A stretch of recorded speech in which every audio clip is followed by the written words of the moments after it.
За сайн бацгаана уу. За өнөөдөр борлуулалтын буцаалтыг хэрхэн бүртгэх талаар авч үзье. Хэрвээ та борлуулалтын буцаалт хийх гэж байгаа бол тухайн хүнд нөөцийн баримт шивсэн бол тухайн хүн маань өөрийнхөө баримтанд нөөцийн баримтаа бүртгүүлэх ёстой. Хэрвээ та компани дээр баримт шивж байгаа бол борлуулалтын буцаалт хийхдээ одоо таны баримтад баталгаажаагүй буцаалт гэдээ ороод ирчдэг. Үүнийг одоо тухайн компани маань баталгаажуулах ёстой, баталгаажуулж иж борлуулалтын буцаалт боломжтой байгаа. За борлуулалтын буцаалтыг бүртгэхдээ борлуулалтын буцаалт бүртгэх гэж ороод за эцсийн хэрэглэгч бижигдэнгийн үнээр тоо ширхгээр нэг бүрийн үнэ нь 4,000 төгрөгийн 5 ширхэг бараг. Буцаа гэж үзье. Үүнийг гадаад агуулгах, дотоод агуулгахад алиндаа хийх вэ гэж. За бараг агуулгахад буцаа.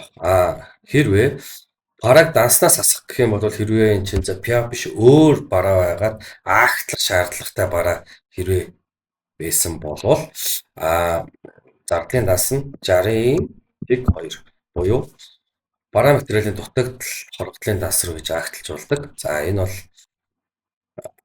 бол бараг шууд энэ чинь буцааж авч байгаагаа дотоод агуулгахад авъя.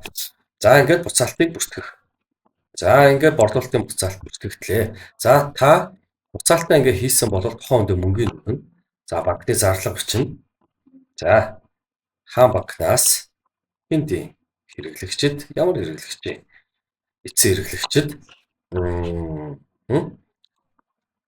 20,000 төгрөгийн буцаалт хийх гэж байна. 5 ширхэг 5 дөрөөр. За ингээд эцсийн хэрэглэгчид за 4 сарын 19-ны өдөр зарлагыг бүртгэх.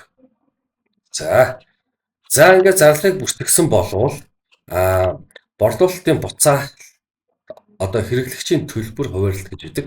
Ийшээ ороод нөгөө 20,000 төгрөг маань энд байна. За энүүнийг сая зарлагын бичсэн юм чи хуваарлна. Бүгд. За ингээд бүртгэх. За ингээд тодорхойлсон төлбөр болгон буцаалтууд хуваарлагдсан. За борлуулалтын буцаалтыг бүртгэхийн тулд иймэрхүү маркаар ажиллах те. За анхаарал хандуулсан явдалд баярлалаа.